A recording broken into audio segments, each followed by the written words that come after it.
organisers of this event for inviting me. I feel very humbled actually to be able to speak and to maybe give my opinions to such an august gathering of people. I wanted really not to talk too much about the details of the crisis, but about, as a journalist, my perspective on this. And also as an editor, I often have to look at other people's work and to decide what is right, what is wrong. And I notice trends, and I'm particularly interested in the Kashmir situation. So I wanted to talk initially about the narrative. Because when it comes to the narrative about Kashmir, at the moment Kashmiris are losing this. The government of Pakistan is winning this one. What is the narrative? Speak to anybody in the street, any man or woman, and ask them what is going on in Kashmir, and they will say to you, Indian soldiers are shooting children. Because that's what they hear. That's what they see in the newspapers. That's what they hear on the increasingly left-wing media. And if you speak to a Kashmiri, particularly those with, in Britain, most Kashmiris will be of the Pakistani persuasion, they will be pro-Pakistan. Speak to any Kashmiri in England, and within a moment they will show you photographs of dreadfully wounded children. And they'll tell you how many people, how many children were killed by Indians yesterday, and the day before, and the day before, and the day before. This is very, very well done. This is very professional. I mean, the Kremlin would be proud of such a media campaign, but I would argue that actually the narrative is completely wrong. And as was touched on,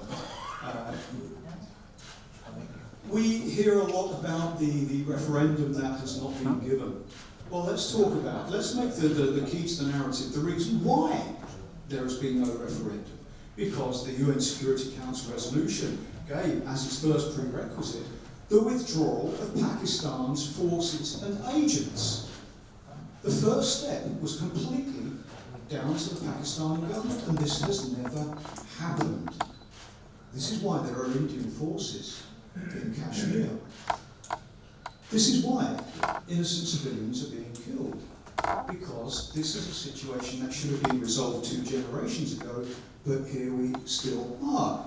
Now, I'm not going to, try to sanitize the reality and say that the Indian soldiers are not killing civilians. But let's look at the context.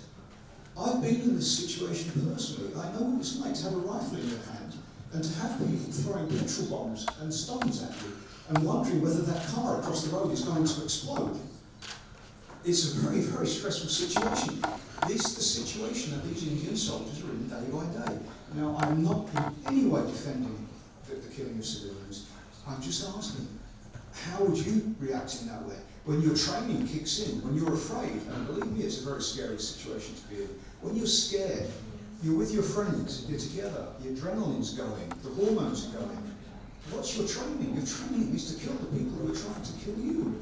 This is, let us not blame the soldiers. Let us not blame the soldiers. But let us not pretend it's not happening. We need to make Pakistan's failure to address the first prerequisite, to withdraw its troops, to withdraw its agents from Kashmir. This is the key. This should be the centre of the narrative. There will be no referendum until this happens. Let's make this the key. Let's take the narrative out of Pakistan's hands. I just want to refer to something which the last speaker said about the environmental impact of the current situation. This is very, very important, and I know that I've worked with Sajid Hussain from the UK PNP on this. The environmental impact of China's footprint in Kashmir. China has a pressing need for water, and Kashmir is providing that water at the moment. Let's talk about the environmental impact, because this is something which people want to discuss today. Environment underscores every policy area. I learned that working as an advisor in the European Parliament. Environment underscores everything. Let's put this into the narrative. I also think that context is very important, and this for, if I were, Sarah, in your position, or in this area, in your position, talk about context, because as it's been said, Europe is now feeling this pain. What is happening in Kashmir, it's easy to say. You know, this goes back to 1947, 48, and it's a long way away. But what's happening in Kashmir is happening on Europe's borders now. Everybody is now aware of the fact this is not long ago and far away, this is here and now. This is here and now. What is happening in Kashmir is effectively happening, I would argue, in Ukraine. Exactly 1 week ago, I was in Germany with a young gentleman and his 2 sons, 9 and 7, who had escaped from Kiev under the most horrific conditions that children should never see. It's not only close geographically, it's close physically. I'm talking about family members, I'm talking about my family members. We had to get to safety, and there's one more we still need to get out.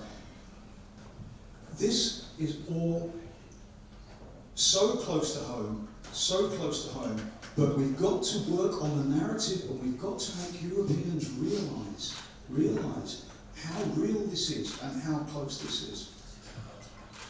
A lot of criticism levelled at India at the moment, and as I say, the narrative has been controlled, certainly Brussels, by pro-Pakistani elements, although the key protagonist there has now been removed from the equation, but is trying to get back with no success.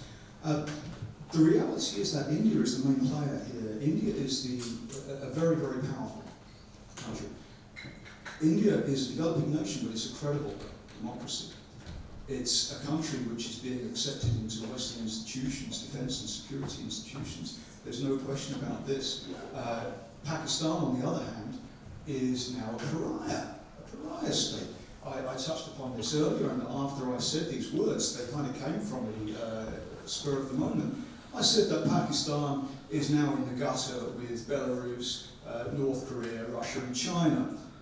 Well, in human rights terms, that is the case. But I wish this were not so. If I could have one wish, I would hope that maybe in 2 years' time we could be sitting around this table with some Pakistani people, politicians, and congratulating them on solving this problem, congratulating them on getting rid of the blasphemy laws, congratulating them on getting rid of the institutionalisation of racial hatred, sectarian hatred. This is in Pakistani law. You must hate people who are not the same religion as you. I'm sorry, this is the 21st century. I think that's all really that I can say on this. I just sort of wanted to add the journalistic perspective here, and I hope that maybe that's resonated. But one thing I would say is that there is a need for resetting the narrative and making it more realistic, taking it out of the hands of the Pakistani government, which is where it is at the moment, despite their poor position, their poor standing in the world. We need to be more proactive on this. I feel this very strongly, and I can kind of see ways forward, and I'd be very happy to discuss that with individual people.